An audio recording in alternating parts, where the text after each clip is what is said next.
The white wolf tore the man's throat open at exactly 3:47 a.m. Lisa Hoffman saw it happen through the night vision scope of her rifle.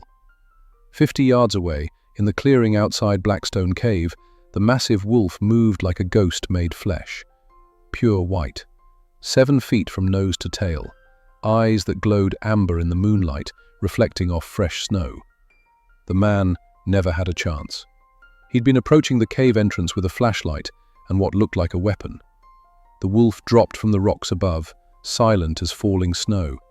The attack lasted 4 seconds, efficient, brutal, final. Lisa's finger froze on the trigger. 12 years as a Colorado Parks and Wildlife Ranger. She'd seen mountain lions take elk, bears defend cubs, territorial disputes between male bighorns. But she'd never seen anything like this. The wolf dragged the body into the shadows, then returned to the cave entrance. Sat. Waited. Blood steaming in the negative 15-degree air. Lisa lowered her rifle with shaking hands. Something was very, very wrong. Before we go further, if you love true stories of survival and mystery, hit that subscribe button and drop a comment telling me what city you're watching from. Now, let's uncover what Lisa found in that cave.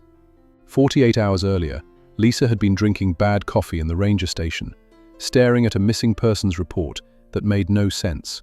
3 kids, Deputy Marshal Tom Chen said, sliding the file across her desk.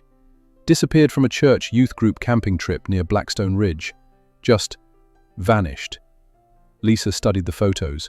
Emma Rodriguez, age 11. Marcus Webb, age 9.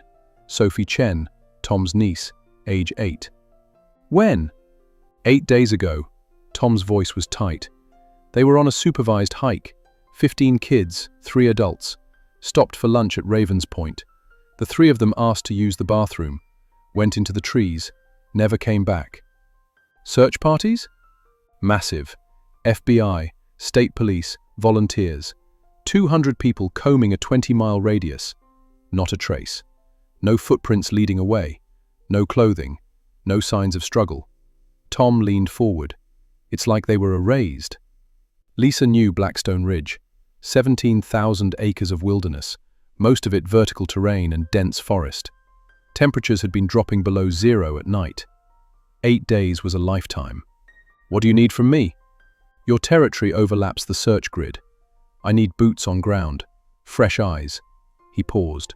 And I need someone who knows the back country. Really knows it. Lisa grabbed her coat. I'll start at Ravens Point. Work the outer perimeter where the search parties haven't been. Lisa. Tom's expression was haunted. Sophie is 8 years old. She's scared of the dark. It's been 8 days at below 0. If they're out there, I'll find them, Lisa said. Even though she knew it was probably a lie. The odds of 3 children surviving 8 days in the Colorado Rockies during winter were microscopic. But she'd learned long ago that hope was part of the job, even when logic said hope was foolish. She loaded her truck with cold weather gear, emergency medical supplies, satellite phone, and enough food for 3 days. The rifle was a last-minute addition. Large predators would be desperate and aggressive this deep into winter. The drive to Ravens Point took 90 minutes. The last 10 miles were barely passable, snow-covered logging roads that hadn't seen maintenance in years. Lisa parked where the road ended and continued on snowshoes. The search parties had been thorough. Orange flagging tape marked grid patterns through the forest. Boot prints everywhere, destroying any chance of finding original tracks. She understood why they'd done it. Urgency, desperation, hope. But it made her job harder. Lisa worked the outer edge of the search perimeter, moving in a spiral pattern outward, looking for anything the others might have missed. She found it 3 hours later. Wolf tracks. Fresh. Maybe 6 hours old. But these weren't normal wolf tracks. Lisa knelt, studying the impressions in the snow. The stride length was wrong. Too long. The paw size was enormous, bigger than any wolf she'd documented in 12 years. And there was something else. The wolf had been moving with purpose. Not hunting. Not patrolling territory. Moving towards something specific. She followed the tracks northwest, away from the search grid, into terrain nobody had checked. The land rose sharply here, transitioning into vertical cliff faces and narrow ravines. Dangerous, inaccessible, perfect for hiding something, or someone.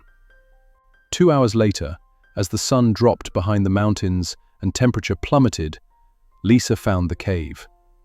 Blackstone Cave wasn't on any official maps. It was barely a cave at all, more like a deep fissure in the rock face, hidden behind a frozen waterfall. You'd walk right past it without knowing. But the wolf tracks led directly to the entrance. And there, in the snow outside, were human footprints. Small, child-sized. Lisa's heart hammered against her ribs. She radioed Tom. "I've got something. Northwest of Ravens Point, approximately 7 miles. There's a cave. I'm seeing fresh child-sized prints." "Static, then. Say again?" "Child prints, Tom. Multiple sets. Leading into a cave. Don't go in alone. I'll have a team there in. It's getting dark. Temperatures dropping to -20 tonight. If anyone's in there, they might not have 2 hours." Silence. Then, "Your call, Ranger." Lisa killed the radio, drew her sidearm, clicked on her tactical flashlight. The cave entrance was narrow, barely wide enough for her shoulders. Ice formations hung like teeth from the opening. Beyond, darkness absolute. She squeezed through. The passage opened after 15 feet into a larger chamber. Her flashlight beam swept the space and froze. 3 children huddled against the far wall, wrapped in sleeping bags. Alive. Emma, Marcus, and Sophie. Faces pale, eyes huge with fear and hope and something else. Something that looks like warning. "It's okay," Lisa whispered. "I'm a park ranger. Your Uncle Tom sent me, Sophie. I'm here to—" A sound behind her. Breathing. Deep.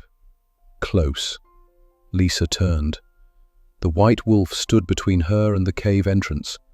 Up close it was massive. Shoulder height at least 3 feet. Weight probably 150, maybe more. Scars crisscrossed its muzzle and legs. One ear was torn. This was an animal that had seen combat, and it was blocking her only exit. Lisa's hand moved toward her pistol. "Don't!" Emma's voice, hoarse from disuse. "Please don't hurt him. He saved us." Lisa's brain stuttered. "What?" "His name is Ghost," Marcus whispered. "He's been protecting us." The wolf, Ghost, didn't move, just watched Lisa with those amber eyes, evaluating, calculating. Sophie started crying. "The bad men, they took us. They brought us here. Ghost fought them. He won't let them come back." Lisa's pulse was hammering. "What bad men? Who took you?" "We don't know," Emma said. "They wore masks.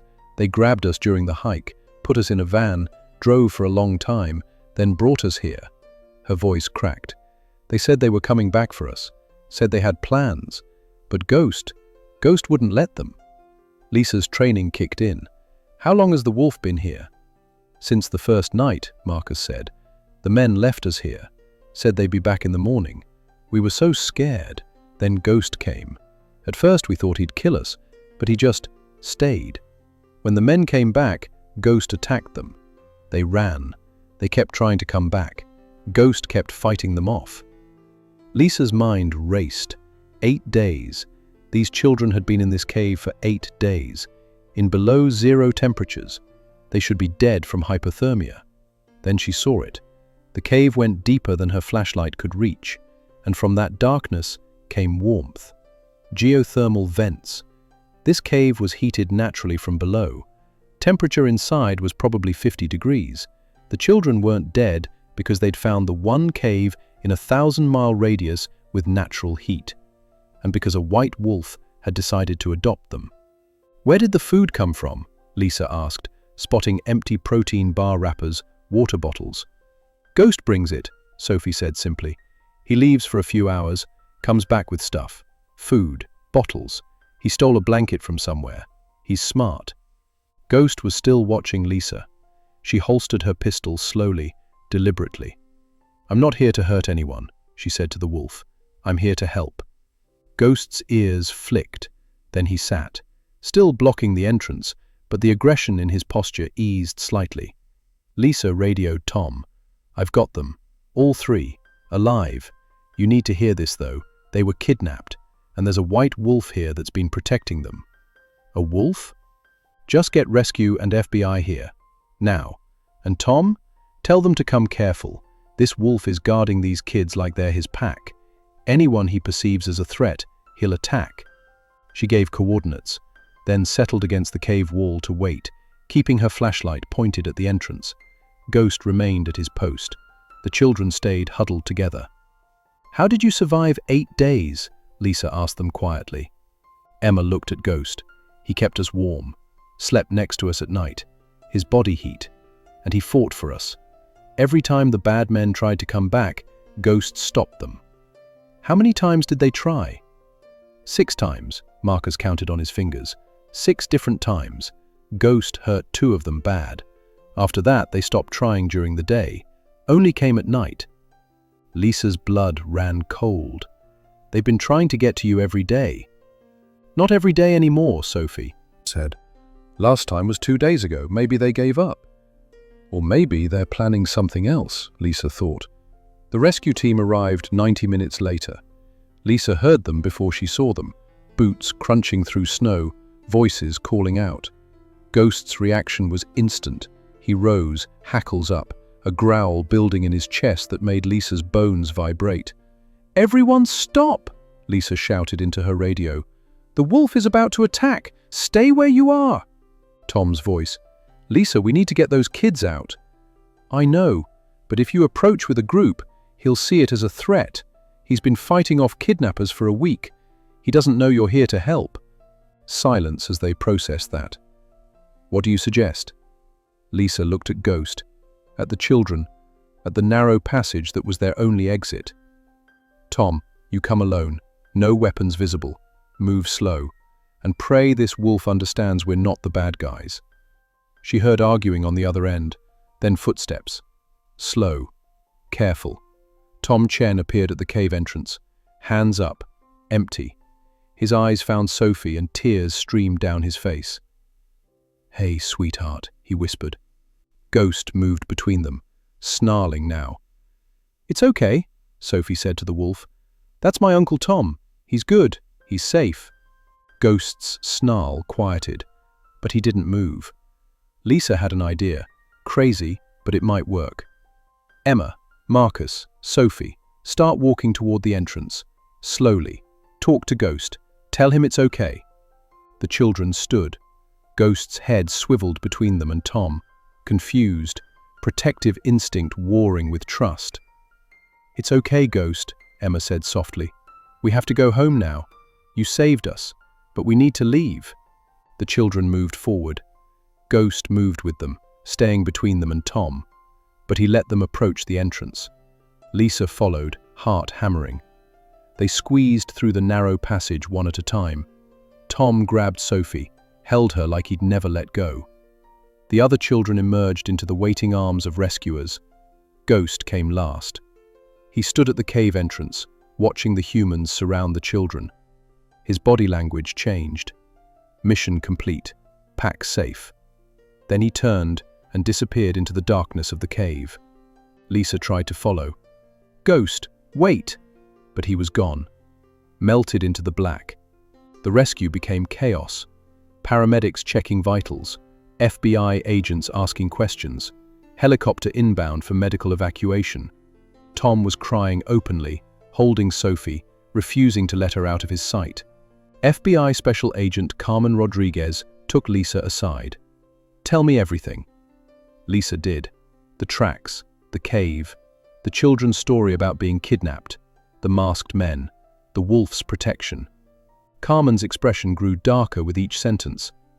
"This wasn't random," she said. "This was organized. A van. Multiple attempts to retrieve the children. They wanted these kids specifically. For what? That's what we're going to find out." Carmen looked at the cave entrance. And this wolf, you're sure it was protecting them, not holding them? I'm sure. The kids had freedom to move. The wolf attacked anyone who tried to enter, and he brought them supplies, food, water. That's not predator behavior, that's guardian behavior. Carmen pulled out her phone, made a call. I need a full forensic team at these coordinates, and I need wildlife services. We've got an unusual animal situation. Over the next 6 hours, Blackstone Cave became a crime scene. Forensic teams swept the area. They found blood outside the entrance, lots of it. 5 different DNA profiles, all human, none matching the children. They found shell casings, 9mm. Someone had tried to shoot their way into the cave. They found tire tracks a mile away. A van had been parked there recently.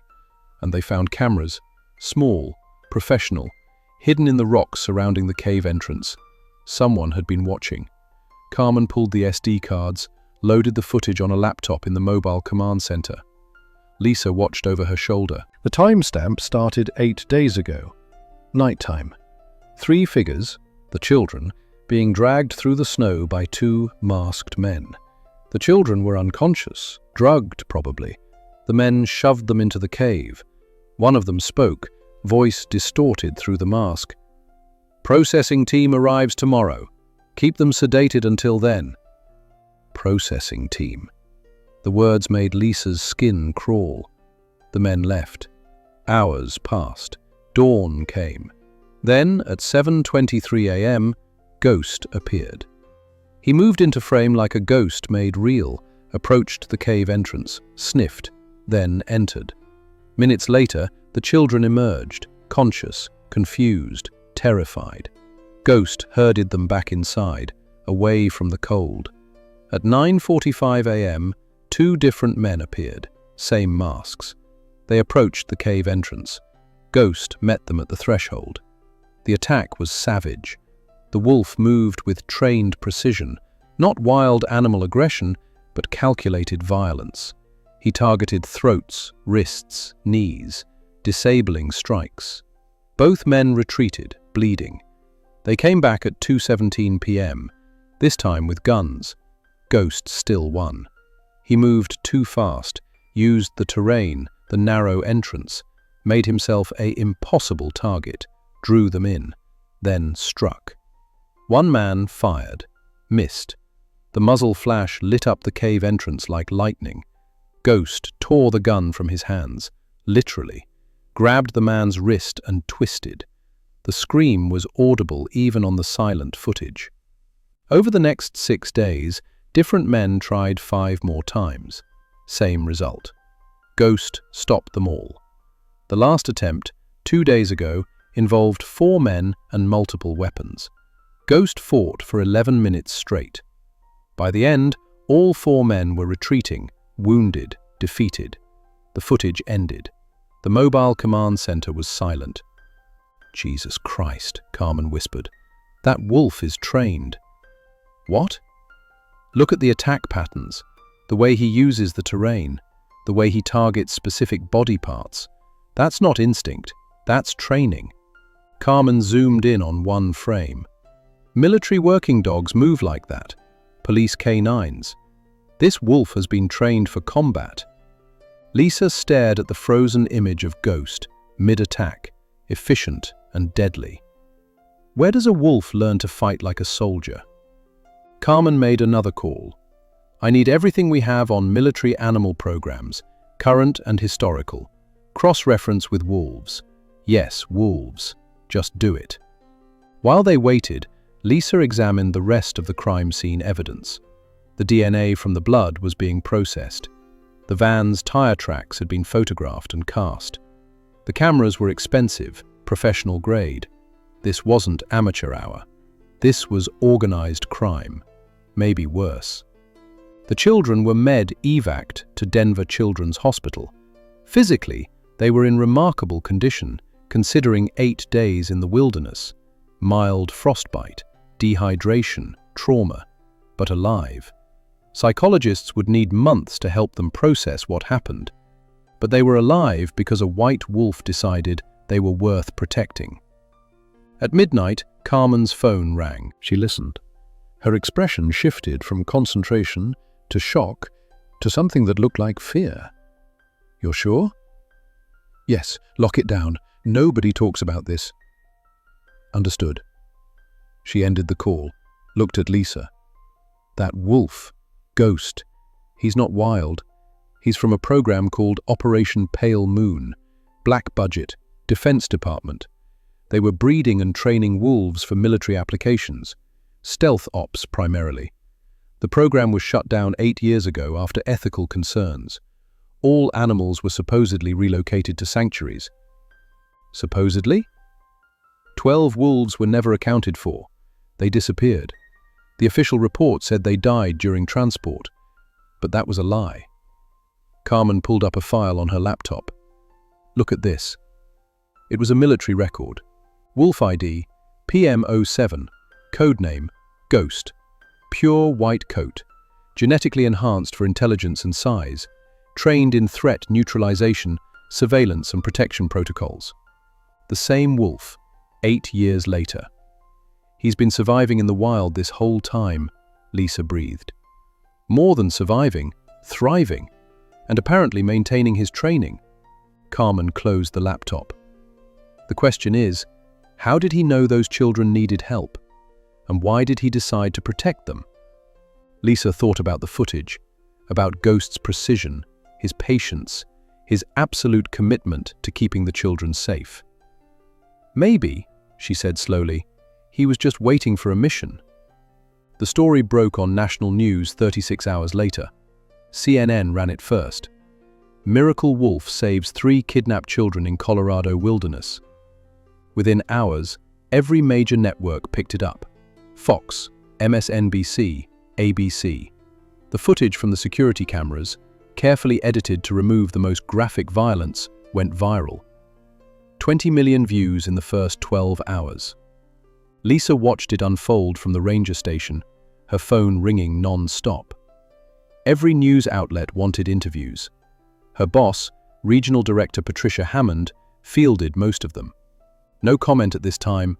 The FBI is leading the investigation. Yes, the children are safe. No, we cannot confirm details about the wolf.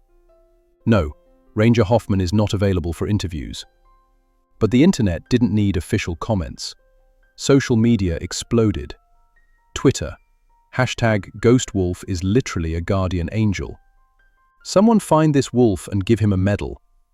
If you don't think this is the most beautiful thing you've ever seen, you have no soul." Reddit created 6 different threads analyzing the security footage frame by frame. Wildlife experts, military veterans, animal behaviorists, everyone had theories. "That's not natural wolf behavior.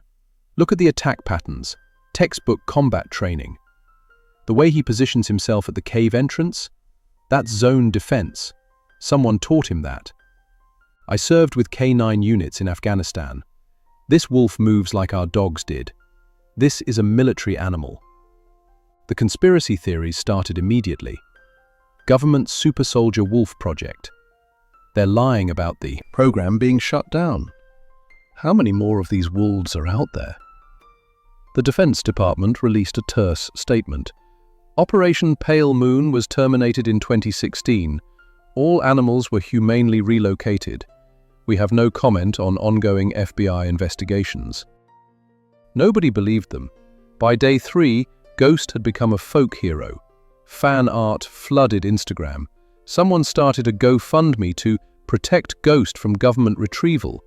It raised $400,000 in 18 hours. But Lisa wasn't watching social media. She was in an FBI conference room in Denver, staring at evidence that made her stomach turn. Special Agent Carmen Rodriguez stood at a whiteboard covered in photos, maps, and red string connecting various pieces.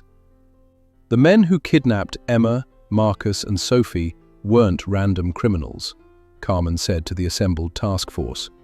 They're part of an organized network. We've been tracking them for 2 years. She clicked a remote. Images appeared on the screen behind her. Over the past 18 months, 17 children have disappeared from various locations across Colorado, Wyoming, and Montana. 11 were recovered. 6 are still missing.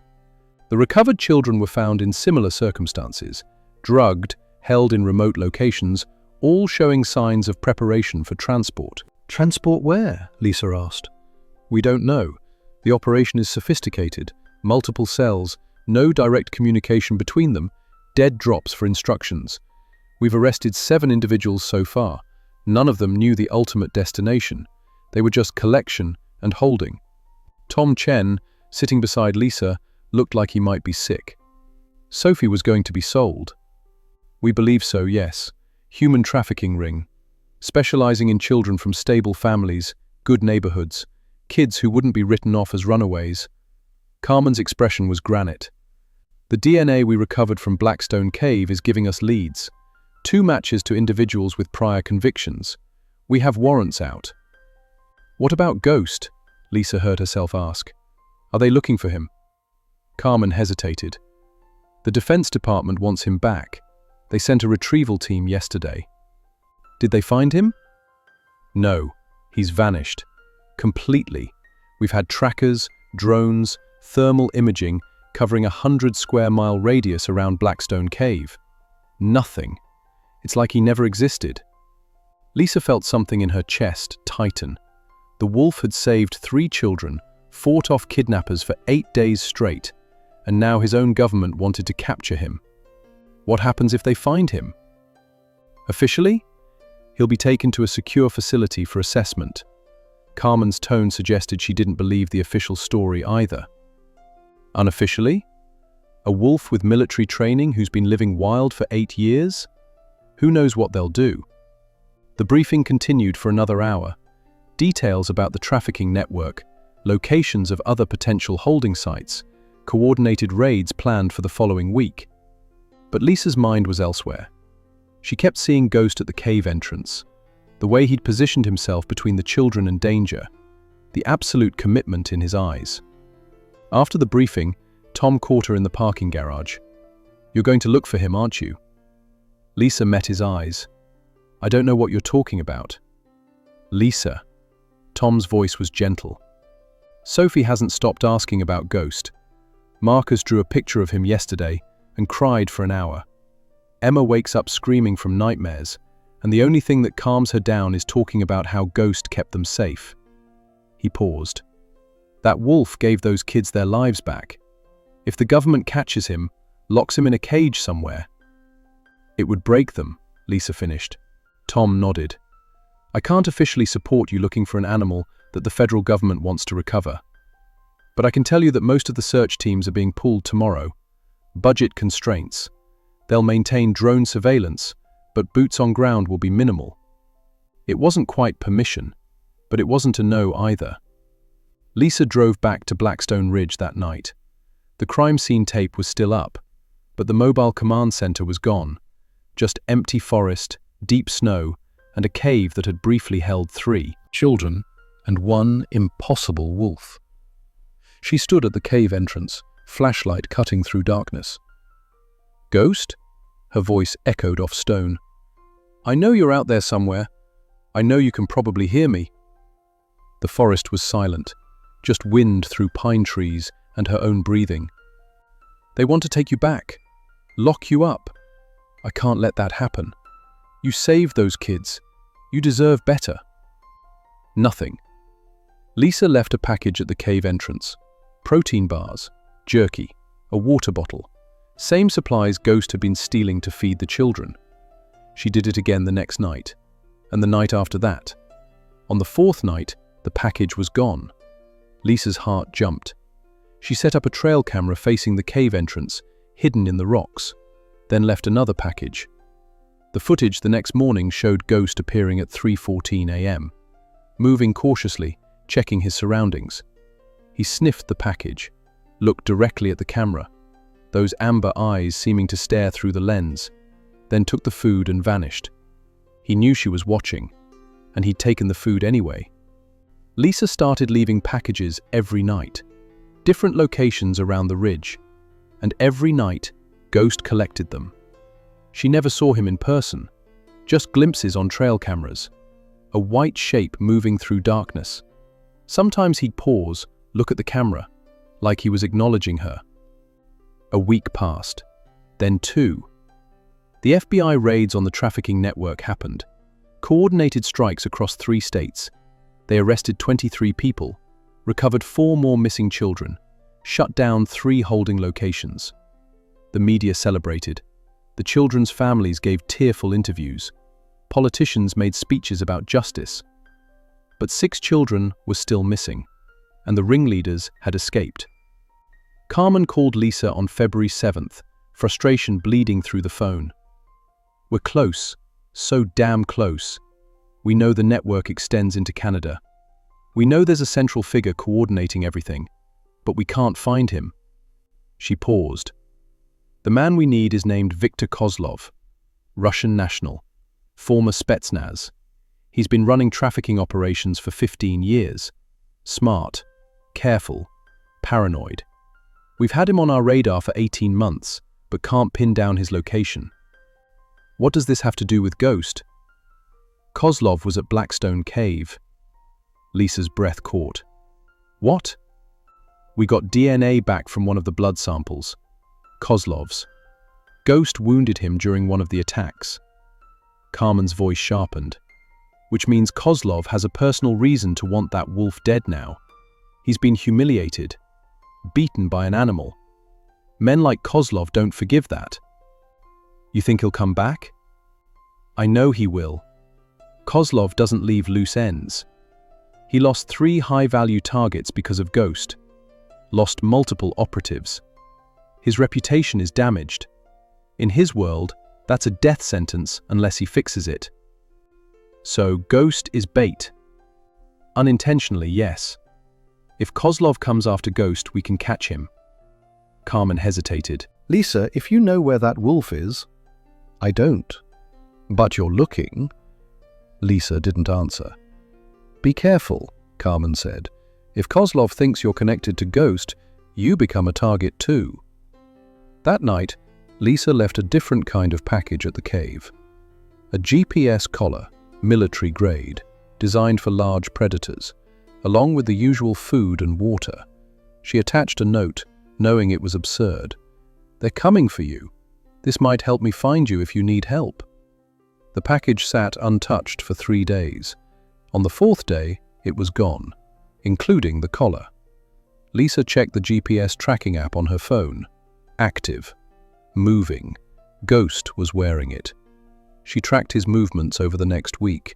He ranged across a massive territory, nearly 60 square miles, moving mostly at night, avoiding roads, trails, anywhere humans would be. But there was a pattern. Every 3 days, he returned to one specific location, a valley 15 miles north of Blackstone Cave. Lisa hiked there on February 14th, Valentine's Day. The irony wasn't lost on her. The valley was pristine, untouched wilderness. A frozen creek ran through the center, surrounded by aspen groves and rocky outcroppings. And there, in the shelter of an overhang, Lisa found Ghost's den. It wasn't much, a natural shelter formed by fallen boulders, but it was defensible, protected from wind and snow. The entrance was narrow, only one way in or out. Just like Blackstone Cave, Ghost had chosen terrain that played to his strengths. Lisa didn't enter the den. Instead, she sat on a boulder 50 yards away, in clear sight, non-threatening. She waited for 4 hours. Her fingers went numb despite insulated gloves. Her toes ached. The temperature was 12 degrees. Just as the sun touched the western peaks, Ghost appeared. He materialized from the trees like smoke. One moment, empty forest. The next, a massive white wolf standing 30 yards away. They stared at each other. Lisa didn't move, didn't speak, just sat. Ghost's ears swiveled, tracking sounds she couldn't hear. His nose tested the air, evaluating. Then he sat, mirroring her posture. They stayed like that for 20 minutes, woman and wolf, neither moving, neither threatening. Finally, Lisa spoke.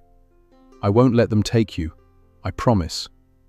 Ghost's head tilted slightly, like he understood. Then he stood, turned, and disappeared into his den. Lisa hiked back to her truck in darkness, using her headlamp. Her body was exhausted, but something in her chest felt lighter. She'd made a promise to a wolf. Now she had to figure out how to keep it. The next 3 weeks passed in a strange rhythm.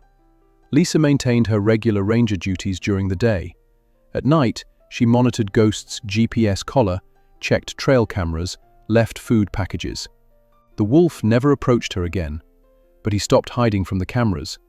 She'd review footage and find him sitting at the cave entrance, staring directly at the lens, like he was checking in. The media frenzy around Ghost started to fade. New stories replaced him. The news cycle moved on. But not everyone forgot.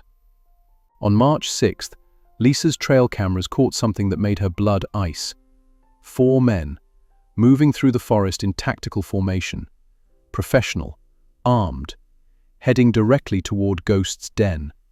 They weren't FBI, weren't game wardens. Their equipment was military surplus. Their movement patterns were too coordinated. Private contractors, hunters. Someone had hired them to find Ghost. Lisa grabbed her radio, called Tom. "I need backup at coordinates." She rattled off the location.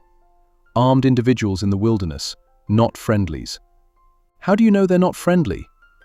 "Because they're carrying tranquilizer rifles and heading toward a wolf den." Silence. Then, "I'll have a team there in 40 minutes. That might be too late." Lisa was already running for her truck.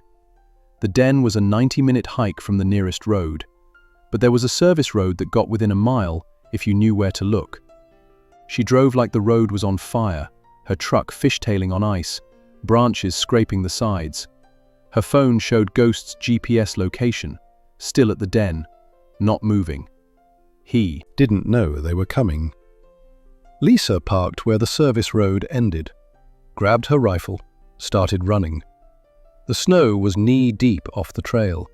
Each step burned her lungs. The thin, mountain air made breathing feel like drowning. She reached the valley in 38 minutes, faster than she'd ever done it. The 4 men were already there, surrounding the den entrance, tranquilizer rifles raised. "Clear shot on the entrance," one of them said into a radio. "Waiting for target to emerge." "Negative on entry," a voice crackled back. "Too defensive. You go in, he'll tear you apart. Wait him out." They were willing to sit there all night if necessary. Lisa chambered around in her rifle. The sound echoed across the valley. All 4 men spun toward her. "Colorado Parks and Wildlife," Lisa called out. Her voice was steady despite her hammering heart. "You're trespassing in a protected wilderness area. Lower your weapons." The lead man, tall, scarred, former military by his bearing, smiled. It wasn't friendly. "We have authorization, private contract. That wolf is property of the United States Department of Defense. We're here to retrieve it." "Show me the paperwork." "It's classified." "Then you're trespassing. You have 10 seconds to leave before I call in federal agents." The man's smile widened. "You're alone, Ranger. We're 4 trained operators with authorization you can't override. You want to die protecting an animal?" Lisa raised her rifle. "Try me." For 5 seconds, nobody moved. 4 rifles pointed at the den. 1 pointed at the men. The math wasn't good. Then, from inside the den, came a sound that made everyone freeze. A growl. Deep, resonant, carrying a promise of violence. Ghost appeared at the den entrance. He was magnificent, huge and terrible, teeth bared, every muscle coiled to spring. His amber eyes swept across the scene, the 4 armed men, Lisa with her rifle, the tactical standoff. Understanding flickered in those eyes. "Trank him!" the lead man shouted. 4 rifles swiveled toward Ghost. Lisa fired into the snow at their feet. "No!" The boom of her rifle echoed like thunder. The men scattered, diving for cover. "Are you insane?" the lead man screamed. "Extremely," Lisa said. "Now get the hell out of my forest." Ghost used the distraction. He bolted from the den, not toward the men, toward Lisa, past her, into the trees beyond, gone in 3 seconds. The lead man's face went purple with rage. You just compromised a federal operation. I saw 4 men with weapons surrounding an endangered species in protected wilderness. I responded accordingly. Lisa lowered her rifle but kept it ready. I suggest you leave before sheriff's deputies arrive. Unless you want to explain your classified authorization to local law enforcement and the media. The man glared at her, but she'd called his bluff. Whatever authorization he had, if he had any, wouldn't hold up to real scrutiny. The Defense Department couldn't officially admit Ghost existed, which meant these contractors have no legal standing. This isn't over, the man snarled. I hope not, Lisa said, because next time I'll shoot center mass and sort out the legalities after. The 4 men retreated. She watched them disappear into the trees, then immediately grabbed her phone. Ghost's GPS signal was moving, fast, northeast, away from the den, away from the valley. Smart wolf. He knew the den was compromised. Tom's voice crackled over her radio. Lisa, we're 5 minutes out. What's your status? 4 private contractors just tried to capture Ghost. I stopped them. They're heading south, armed with tranq rifles. Did you? I fired a warning shot. Nobody's hurt. But Tom, someone hired these men. Someone with money and resources. This wasn't government. This was private. Kozlov, Tom breathed. It clicked. The trafficking ringleader. The man Ghost had humiliated and wounded. Kozlov didn't just want Ghost dead. He wanted Ghost captured, broken. Proof that he wasn't beaten by an animal. Tom, if Kozlov is behind this, Ghost isn't safe anywhere. They'll keep coming. What are you going to do? Lisa looked at her phone. The GPS dot was still moving, heading deeper into the backcountry. I'm going to make sure they can't find him. Over the next 72 hours, Lisa did something that could cost her everything. She leaked the story to the press. Not officially, through anonymous channels, but she made sure every major news outlet got the same information. Private contractors hired to capture Ghost, possibly connected to trafficking investigation. Defense Department denying involvement, but contractors claim federal authorization. The media exploded again, bigger than before. Is the government hunting the hero wolf? Ghost in danger. Traffickers want revenge. Who's really after the miracle wolf? Public outrage was instant and massive. Senators started asking questions. Animal rights organizations threatened protests. The hashtag #ProtectGhost trended worldwide. Within 48 hours, the Defense Department released a statement. We are not pursuing the wolf known as Ghost. Any individuals claiming federal authorization are acting illegally. It was a lie, but it was a useful lie, because now anyone hunting Ghost was officially a criminal. No plausible deniability, no classified operations. Carmen called Lisa. That was you, wasn't it? The leak? I don't know what you're talking about. Lisa, Carmen's voice was careful. You just backed the DOD into a corner. They can't admit Ghost exists, can't admit the program, can't admit they want him back. You made it politically impossible. Good. But you also painted a target on your back. If Kozlov figures out you're protecting Ghost, let him come, Lisa said. The words surprised her with their intensity. I'm tired of watching predators hunt the innocent, whether they're trafficking children or wolves. Carmen was quiet for a moment. For what it's worth, I would have done the same thing. But watch your back. Lisa checked Ghost's GPS. He'd stopped moving. Deep wilderness, 40 miles from any road. Good. She loaded her truck with camping gear, cold weather supplies, and enough food for 2 weeks. If they wanted Ghost, they'd have to go through her. And she wasn't moving. Lisa found Ghost 3 days later, 16 miles into the backcountry, in a place humans rarely ventured. The GPS signal had led her to a natural fortress, a box canyon with only one entrance, surrounded by vertical cliffs. Smart. Defensible. Any threat would have to come through a narrow gap where Ghost could see them coming. She approached slowly, making noise, letting him know she was there. No surprises, no threats.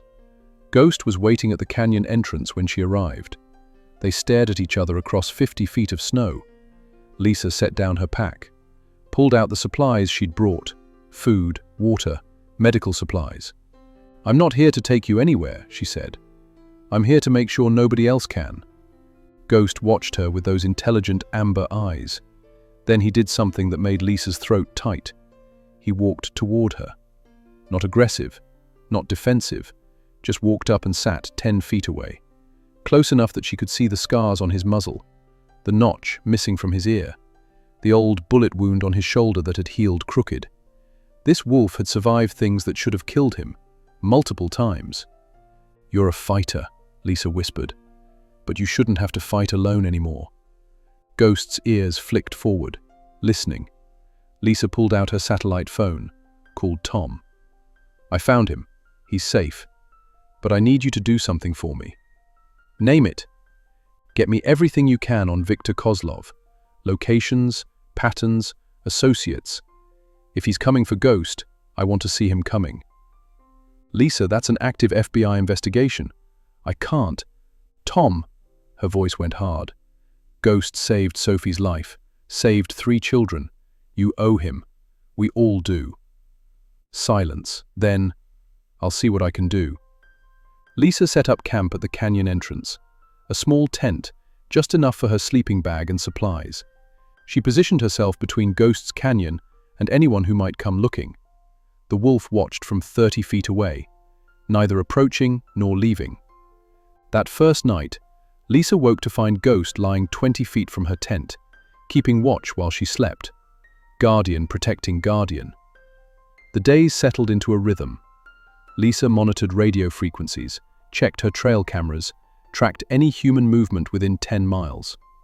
Ghost ranged through his canyon, hunting, resting, always returning by nightfall. On the 5th day, Tom's voice crackled over the satellite phone. "I got something. Not official. Can't trace it back to me. But Kozlov has been spotted." Lisa's pulse jumped. "Where?" "Northern Colorado, near the Wyoming border. 3 different sources put him at a compound outside Walden. He's preparing something. Moving resources, people." Tom paused. "Carmen thinks he's planning a major move, either leaving the country or making one last play. He's coming for Ghost." "That's the theory. Carmen wants to use Ghost as bait, set up a trap, catch Kozlov when he makes his move." "No." The word came out flat, final. "Lisa, Ghost isn't Bait. He's not a tool. He saved 3 kids and fought off traffickers for 8 days. I won't let anyone use him." "Even to catch the man responsible for 17 kidnapped children?" The question hit like a punch. Lisa looked at Ghost, lying near his den entrance, watching the forest with eternal vigilance. "There has to be another way." "If there is, Carmen hasn't found it. Kozlov is Ghost. No pattern, no predictable behavior. The only thing he's personally invested in is revenge on that wolf." Lisa ended the call, sat in the snow, wrestling with impossible choices. Footsteps behind her. She turned. Ghost had approached, closer than ever before. 15 feet, then 10. He stopped 5 feet away. Those amber eyes looked into hers, and Lisa understood. Ghost wasn't afraid. He'd spent 8 years surviving, fighting, protecting. This was what he did, what he was trained to do. He wasn't running from the fight. He was waiting for it. "You want to end this?" Lisa said softly. "You want them to stop coming?" Ghost's tail moved slightly. Not a wag, just acknowledgement. Lisa pulled out her phone, called Carmen. "Tell me your plan." Carmen's voice was cautious. "You're sure?" "No, but Ghost is, and I think he's smarter than both of us." The operation was planned for March 15th, 2 weeks to prepare. The FBI would leak Ghost's location through compromised channels they knew Kozlov monitored. Make it look like an accident, a ranger's report, a GPS malfunction, something believable. Then they'd wait. Lisa would stay with Ghost, visible, predictable. The ranger who'd been protecting the wolf would make perfect bait herself. When Kozlov came, and Carmen was certain he would. A tactical team would be waiting. "We'll have eyes everywhere," Carmen promised. "Drones, ground units, sniper overwatch. The moment Kozlov shows, we take him." "And if something goes wrong?" Carmen didn't answer immediately. "Don't let it go wrong." Lisa spent the next 2 weeks preparing. She mapped every approach to the canyon, set up motion sensors, placed trail cameras at strategic points, created fallback positions and emergency egress routes. And she talked to Ghost, not expecting him to understand words, but hoping he understood intent. "Men are coming, bad men. We're going to stop them, together." Ghost watched her work. Sometimes he'd follow her as she scouted terrain. Once, he led her to a game trail she'd missed, a hidden approach that someone could use to flank their position. They weren't just allies anymore, they were partners. On March 12th, 3 days before the operation, Lisa got a call from an unexpected source. "Ranger Hoffman? This is Emma Rodriguez." The 11-year-old girl Ghost had protected. Lisa's heart skipped. "Emma, how are you?" "I'm okay. Better. Mom says I can go back to school next week." The girl's voice was stronger than Lisa expected. "I heard about what's happening with Ghost. The news says bad people are looking for him." "Emma, I want to help."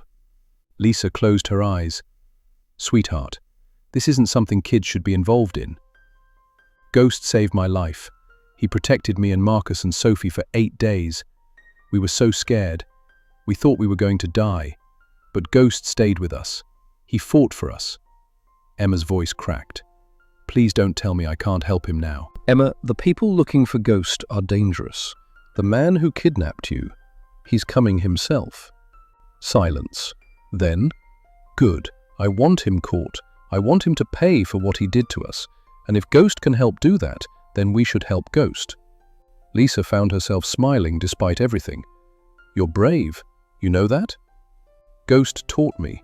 When you're scared, you don't run. You stand and fight." After Emma hung up, Lisa sat in the snow, thinking about courage. About a wolf who'd chosen to protect instead of flee. About 3 children who'd survived because someone cared more about their lives than his own safety. About what it meant to stand and fight. On March 14th, the night before the operation, Lisa sat at her camp, watching the sunset turn the snow golden. Ghost approached, closer than he'd ever come. He stopped 3 feet away. Lisa extended her hand, slowly, non-threatening. Ghost sniffed, then, carefully, pressed his nose against her palm. The contact lasted 3 seconds, but it changed everything. "Whatever happens tomorrow," Lisa whispered, "you're not alone, not anymore." Ghost's amber eyes held hers.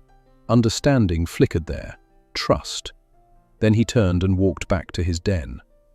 Lisa spent that night checking equipment, her rifle, extra magazines, satellite phone, radio, first aid kit, flares. She told Carmen she wasn't a soldier, but tonight she felt like one. The FBI team moved into position at 0400. Lisa watched them from her camp, shadows moving through the forest, setting up surveillance, finding sniper positions in the rocks above the canyon. Carmen checked in at 0600. "We're set. Every approach is covered. The leak went out yesterday. If Kozlov is monitoring our channels, he knows Ghost is here. And if he doesn't take the bait, then we wait." "But Lisa, men like Kozlov don't leave insults unanswered. Ghost beat him, humiliated him, took his prize. He'll come." The sun rose. Lisa made coffee, acting normal, predictable. The ranger maintaining her camp, protecting her wolf. Ghost stayed near his den, visible but distant. At 0900, motion sensors triggered. Someone approaching from the northeast. Lisa grabbed her radio. "Contact, northeast approach." "We see them," Carmen replied. 2 individuals. "Wait, 4. They're spreading out." Lisa's pulse hammered. "Is it him?" "Unknown. Too far for facial ID. Stand by." Ghost appeared beside Lisa, hackles raised. He'd sensed it too. "Easy," Lisa murmured. "We wait for them to get close." The four figures moved through the forest with professional precision, tactical spacing, coordinated movement. Not hikers, not hunters, operators. They reached the canyon entrance, 100 yards away, 75, 50. Lisa could see them clearly now through her binoculars. 3 men, 1 woman, all armed, all moving like soldiers.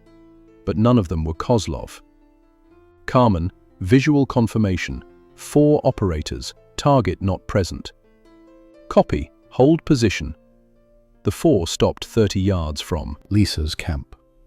The lead man called out, "Colorado Parks and Wildlife, we need you to vacate this area. Federal operation." Lisa stood. "Show me authorization." "Ma'am, we don't have time for this. There's a dangerous animal in this area. For your safety." "The only dangerous things in this area are the 4 of you. Turn around and leave." The woman stepped forward. "We're not here to hurt the wolf. We're here to protect it. There's a credible threat." "I know about the threat. FBI is already here. You're compromising their operation." The 4 operators exchanged glances. "FBI?" The lead man's tone shifted. "We weren't informed of FBI presence." "Because you're not supposed to be here," Lisa thought. Then Ghost moved. He stepped out from behind Lisa, placing himself between her and the 4 strangers. A low growl building in his chest. "Jesus," the woman breathed. "That's him. That's actually him." "Ma'am, you need to call off that animal," the lead man said. His hand moved toward his sidearm. "Don't," Lisa warned. "He's protecting me. You pull that weapon, he'll attack." "Then get him under control." "He's not mine to control. He's wild, and he's a hero, and you're trespassing." The standoff lasted 15 seconds, neither side moving. Then the woman's radio crackled. A voice spoke in Russian. Lisa's blood iced. She didn't speak Russian, but she recognized the tone. Orders. Urgent. The woman's face went pale. "We need to leave. Now." "What? Now?" She was already backing away. "It's a setup. We're blown." The 4 operators retreated fast. Professional, controlled, but scared. They disappeared into the trees. "Carmen," Lisa said into her radio. "They made us. They know it's a trap." "How?" "They had Russian comms. Someone warned them." Silence. Then Carmen's voice, tight with fury. "We have a leak. Someone on our side tipped them off." Before Lisa could respond, Ghost's growl intensified. He was staring at the forest, not where the 4 operators had gone, the opposite direction, south. "Lisa," Carmen's voice crackled. "We've got movement, southern approach, single individual. Wait." "What?" "He's not hiding. He's walking straight toward you. No attempt at stealth." Lisa grabbed her rifle. Description: male, 6 feet, heavy build, moving with purpose. Through the trees, a figure emerged. Viktor Kozlov. Lisa knew him from the FBI briefings, but photos didn't capture the presence, the predatory confidence, the absolute certainty that he was the apex predator in any environment. He walked into the clearing like he owned it. No weapon visible, hands at his sides, a slight smile on his scarred face. Ghost's growl turned into a snarl. Kozlov stopped 20 feet away. His eyes swept from Lisa to Ghost and back. When he spoke, his English was accented but perfect. "Ranger Hoffman and the famous Ghost. Together. How touching." "You're under arrest," Lisa said. Her voice was steadier than her hands. Kozlov laughed. "By you? A ranger with a rifle she's never fired at a human?" He shook his head.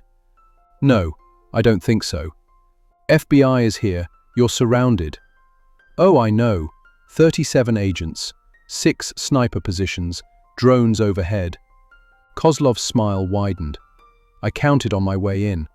Very thorough, very professional." He paused. Very useless. You're not walking out of here. No, Kozlov agreed.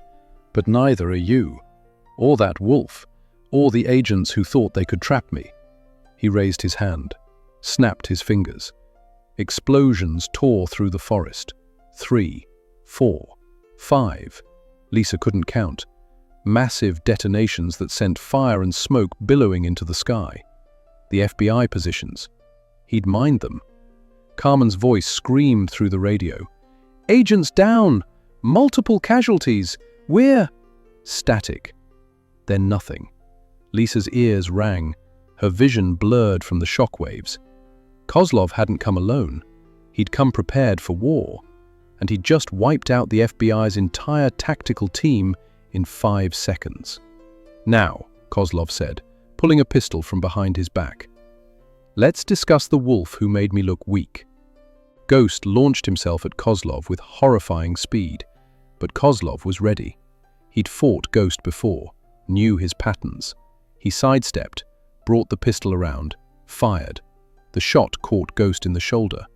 The wolf yelped, stumbled, hit the snow hard. No! Lisa brought her rifle up. Kozlov's pistol swung toward her. Don't. Lisa froze. 15 feet between them. Too far to rush him. Too close to miss if he fired. Ghost was trying to stand. Blood stained the white snow around him crimson. Here's what happens now, Kozlov said. You watch me kill that animal. Then you call whoever's left of the FBI and tell them I'm gone. You do this, you live. You don't. He shrugged. Why? Lisa's voice cracked. Why do you care this much about one wolf? Because that wolf cost me $17 million in product, cost me 20 operatives, cost me my reputation. Kozlov's eyes went cold. Because something that should have been simple became complicated. And I don't accept complicated. He aimed at Ghost. Lisa did the only thing she could. She threw herself forward, putting her body between the gun and the wolf. Kozlov's finger tightened on the trigger. A rifle shot cracked across the canyon. But it didn't come from Kozlov's gun. Kozlov jerked, looked down at the red bloom spreading across his chest, looked up at Lisa, confused, then fell. Lisa spun. 30 yards away, standing at the tree line, was a small figure holding a hunting rifle. Emma Rodriguez, 11 years old, tears streaming down her face, the rifle that had belonged to her grandfather shaking in her hands. Behind her, Marcus and Sophie emerged from the trees. Tom Chen was there too, radio in hand, shouting coordinates into it. I called for backup, Emma said, her voice breaking. You said Ghost needed help, so we came. Lisa's legs gave out. She sat hard in the snow, adrenaline draining away, leaving her hollow. Ghost limped over, pressed his bloodied shoulder against her side. Both of them wounded, both of them alive. Because 3 children Ghost had saved decided to save him back. Helicopters appeared overhead, real FBI this time, response teams scrambling after the explosions. Medics, agents, chaos. Carmen stumbled out of the trees, blood running down her face from a head wound. Lisa, are you… She saw Kozlov's body, saw Emma with the rifle, saw Ghost bleeding in the snow. What the hell happened? Lisa started laughing, couldn't stop. It was shock, she knew, but she couldn't stop. A little girl saved us all, she managed. Again. The aftermath took weeks to process. Kozlov's explosives had killed 3 FBI agents, wounded 14 more. Carmen survived with a concussion and shrapnel wounds. The investigation into Kozlov's operation recovered 6 missing children, arrested 43 individuals across 3 countries, shut down the largest trafficking network in the western United States. Emma Rodriguez became a national sensation, the girl who saved the wolf that saved her. Her face was on every news channel. Child psychologists worried. A child shouldn't carry the weight of taking a life, even to save others. But Emma, in an interview, said something that silenced the critics. Ghost taught me that when you love someone, you protect them, even if it's scary, even if it's hard. Marcus and Sophie and me, We were alive because Ghost protected us. So when he needed protection, we protected him. That's what family does. Ghost's gunshot wound required surgery. The bullet had lodged in his shoulder, missing vital arteries by millimeters. Lisa sat with him while he recovered at a wildlife rehabilitation center, sedated, bandaged, tubes running from his leg. "You're going to be fine," she whispered. "And when you wake up, you're free. No more running, no more hiding. I promise." The Defense Department tried one last time to claim Ghost as government property, but public pressure was overwhelming. Petitions with millions of signatures, celebrities speaking out, politicians falling over themselves to protect the hero wolf. In the end, the DoD quietly withdrew their claim. Ghost was declared a protected animal under federal law. Harming him became a federal crime, punishable by 20 years in prison. The media called it Ghost's Law. When Ghost woke from surgery, groggy and confused, the first face he saw was Lisa's. His tail thumped weakly against the examination table. "Hey, warrior," Lisa said, her voice thick. "You made it." Ghost's amber eyes found hers, held them, and in that moment, Lisa understood why her ancestors had first brought wolves into their lives 10,000 years ago. Because some bonds transcend species, some loyalty runs deeper than blood, some connections are simply meant to be. 6 months later, Lisa stood on the porch of her new cabin, watching the sunset paint the Rockies in shades of gold and crimson. The coffee in her hands had gone cold, but she didn't mind. She was waiting. The cabin was different from her old ranger station, bigger, more remote, built specifically for what came next. A project that shouldn't exist, that officially didn't exist, but was about to change everything. Tom's truck appeared on the dirt road, kicking up dust. He parked, climbed out, and joined her on the porch. "They approved it," he said simply. Lisa's heart jumped. "Everything?" "Everything. Full funding, federal protection. You're officially the director of the North American Wolf Conservation and Research Initiative." Tom smiled. "Congratulations." 6 months of paperwork, 6 months of fighting bureaucracy, 6 months of convincing politicians and scientists and skeptics that what happened with Ghost wasn't a fluke, that wolves and humans could work together in ways nobody had imagined. The program was simple in concept, revolutionary in practice.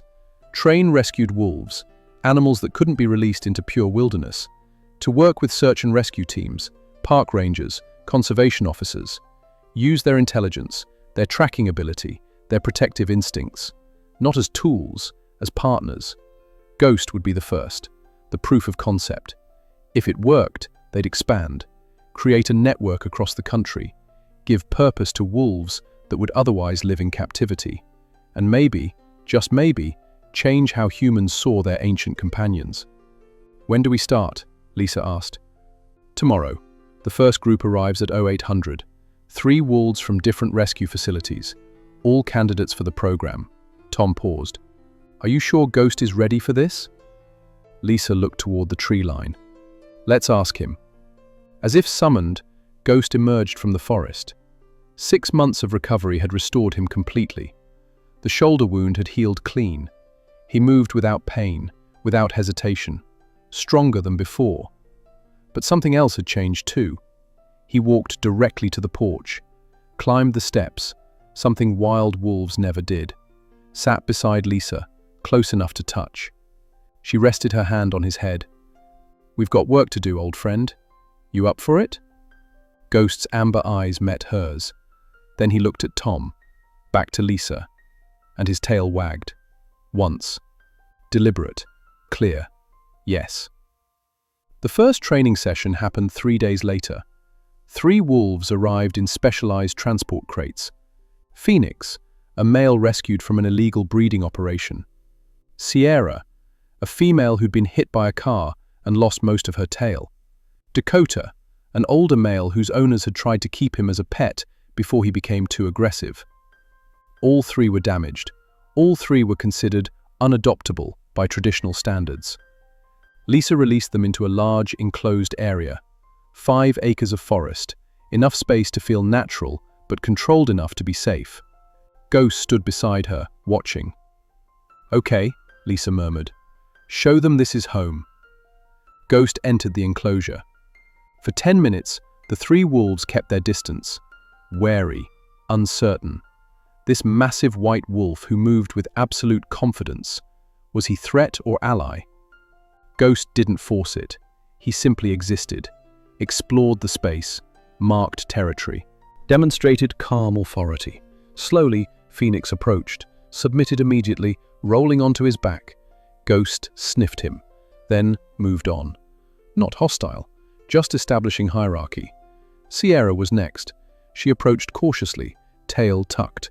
Ghost touched noses with her, gentle, welcoming. Dakota took longest. The older male kept his distance for an hour, testing, evaluating. Finally, he approached. Ghost met him head-on. For 30 seconds, they stared at each other, alpha meeting alpha. Then Dakota lowered his head. Submission. Ghost had established a pack in less than 2 hours. Lisa watched with tears in her eyes. He's teaching them, showing them it's safe. Over the next 3 months, the program took shape. The wolves learned to work with humans, not as pets, they'd never be pets, but as colleagues, partners with specific skills. Phoenix proved exceptional at tracking. His nose could follow a trail 3 days old through running water. Sierra excelled at alerting. She could detect changes in human behavior, stress, fear, deception, with uncanny accuracy. Dakota became the guardian, protective, patient, perfect for security operations. And Ghost? Ghost was the leader, the one who showed the others that humans weren't threats, that cooperation wasn't weakness, that they could be more than wild animals or captive specimens. They could be heroes. The first real mission came in October. A 4-year-old boy went missing in Rocky Mountain National Park, wandered away from his family during a hike. 200 searchers combed the area for 18 hours. Nothing. Lisa got the call at 0200. "We need Ghost." She loaded him into her truck. They reached the search coordination point by 0430. The incident commander looked skeptical. "A wolf? For search and rescue?" "Give him something with the boy's scent," Lisa said. They provided a jacket. Ghost sniffed it for 5 seconds, then looked at Lisa. "Find him," she said. Ghost took off into the forest. Lisa followed, along with 3 search and rescue personnel. They moved fast, struggling to keep up. Ghost wasn't following a trail. He was following instinct, experience, understanding of how a frightened child would move. 45 minutes later, they found the boy. Hypothermic, unconscious, tucked into a crevice between rocks where human searchers would have missed him. Ghost stood over him, keeping him warm with his body heat, just like he'd done with Emma, Marcus, and Sophie. The boy survived. The news coverage was inevitable. Miracle wolf strikes again. But this time, it wasn't about Ghost alone. It was about the program, about possibility. Within a month, Lisa had 20 applications from law enforcement agencies wanting wolf partners. Wildlife rescue facilities from across the country offered animals for the program. Funding poured in. Government grants, private donations, corporate sponsorships. What started as one wolf protecting 3 children had become a movement. On Christmas Eve, Lisa hosted a gathering at the cabin. Tom and his family. Carmen, recovered from her injuries and now leading the FBI's human trafficking task force. Emma, Marcus, and Sophie with their families. And the wolves. Ghost, Phoenix, Sierra, and Dakota lounged near the fireplace. Domestic, yet wild. Comfortable, yet alert. The children sat near them, no fear, just acceptance. Emma read a book aloud, her voice steady. Marcus sketched Ghost in a notepad, capturing every detail. Sophie simply leaned against Phoenix's side, content. "This shouldn't work," Carmen said quietly to Lisa. "Wolves and children, predators and prey, it defies everything we know." "Maybe we didn't know as much as we thought," Lisa replied. Tom raised a glass. "To Ghost, who showed us that heroism has no species." They drank. Then Emma spoke up. "Can I say something?" Everyone turned to the 11-year-old girl who'd killed a man to save a wolf. Ghost didn't just save our lives that week in the cave. He saved who we are. Emma looked at the white wolf. "I was scared all the time before, scared of everything. But Ghost showed me that being scared doesn't matter. What matters is what you do when you're scared." Marcus nodded. "He showed us that family isn't just blood. It's who stays with you, who fights for you." Sophie, the youngest, simply walked over to Ghost, wrapped her arms around his neck. "He showed us that love is bigger than fear." Ghost, the trained military wolf, the lethal predator, the guardian who'd killed to protect, gently licked Sophie's face. The room went silent. Some moments are too perfect for words. Epilogue, the twist. Spring came to Colorado with a vengeance. Snow melted, rivers ran high, and in the forests north of Blackstone Ridge, something stirred. Lisa was checking on a new den site for Phoenix and Sierra. The two wolves had bonded and might produce pups, when she found the tracks. Wolf tracks. Massive, fresh, but not from any of her program wolves.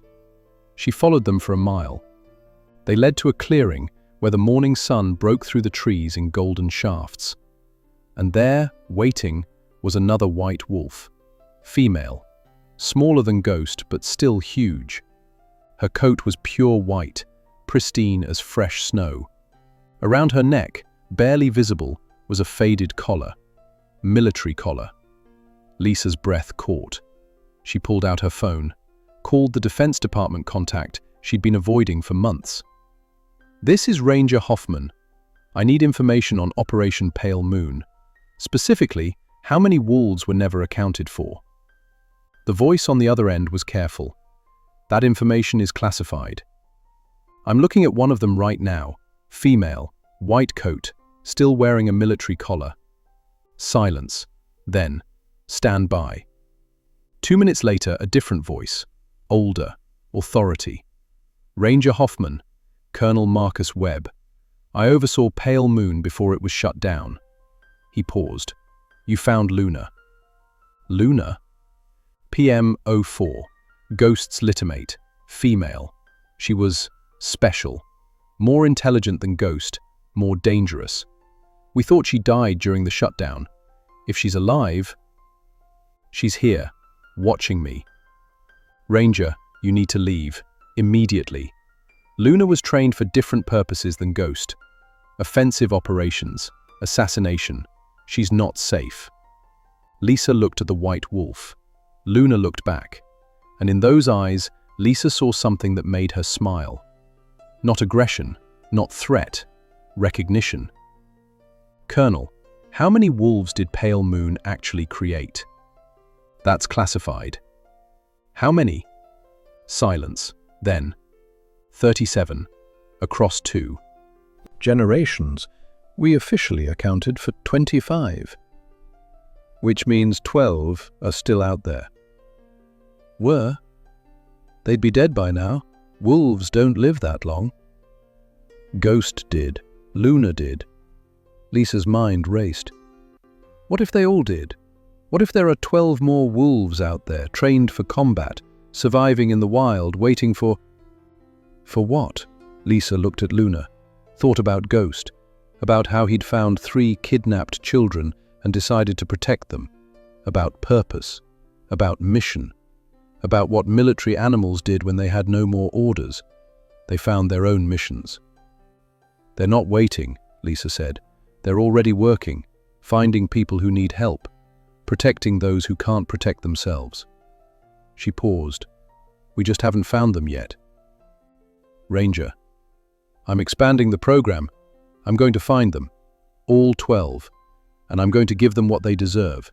Purpose, safety, home." The Defense Department won't allow. The Defense Department lost the right to decide when they abandoned these wolves 8 years ago. Ghost saved 3 children and helped take down a trafficking ring. Luna. Lisa watched the white wolf, who hadn't moved, hadn't threatened, just waited. Luna is going to save people too. They all are. She ended the call, walked slowly toward Luna. The wolf tensed. Not aggressive, just ready. "Hey girl," Lisa said softly. "Your brother is waiting for you, and we've got work to do."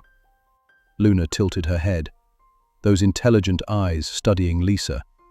Then she stood, walked forward, and touched her nose to Lisa's hand. Just like Ghost had, 6 months ago. Acceptance, trust, partnership. Lisa brought Luna back to the facility at sunset. Ghost was on the porch, as if he'd been waiting. Brother and sister saw each other across 50 yards of clearing. For 5 seconds, neither moved. Then Ghost descended the steps, walked forward. Luna approached. They met in the middle, touched noses. And something in the air shifted. This wasn't just reunion. This was the beginning of something larger. Tom appeared beside Lisa. "Is that Luna, Ghost's sister, from Pale Moon? There are more?" 12 more, maybe, somewhere. Lisa smiled. "We're going to find them." "And then what?" Lisa watched Ghost and Luna, 2 weapons transformed into guardians, 2 soldiers who'd found a different war to fight. A war against trafficking, against cruelty, against the darkness that hunted the innocent. Then we give them what they've earned. A family, a purpose, a chance to be more than what they were made to be. She pulled out her phone, started typing a message to wildlife officials across 12 states. Looking for large white wolves, military training, protective behavior, contact immediately, not dangerous, heroes. Tom read over her shoulder. "You think they'll respond?" "I know they will. Because somewhere out there, a wolf is protecting someone, saving someone, being someone's miracle." Lisa sent the message. "And when they're ready, They'll come home." As if in agreement, Ghost and Luna raised their heads together and howled. The sound carried across the mountains, primal, beautiful, a call that transcended species and time. And somewhere, in the forests of Montana, Wyoming, Idaho, and beyond, 12 other white wolves heard it and understood. The family was gathering, the mission had begun, and the world would never be the same.